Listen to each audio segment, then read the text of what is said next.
recruiting a new CEO.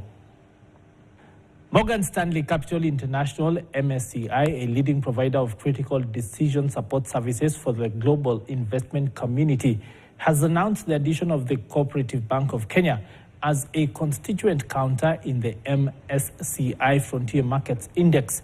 The inclusion, which follows the MSCI August 2024 review, brings the total number of companies listed on the Nairobi Securities Exchange and incorporated in the Frontier Markets Index to 5, including Safaricom PLC, Equity Holdings, KCB Group, and East Africa Breweries. The addition of Cooperative Bank to the index is seen as a vote of investor confidence and opens up the counter for further adoption by international investors. 4 other companies have been listed in the MSCI Frontier Markets Small Cap Index.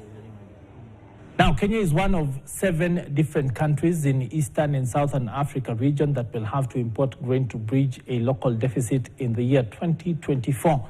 Data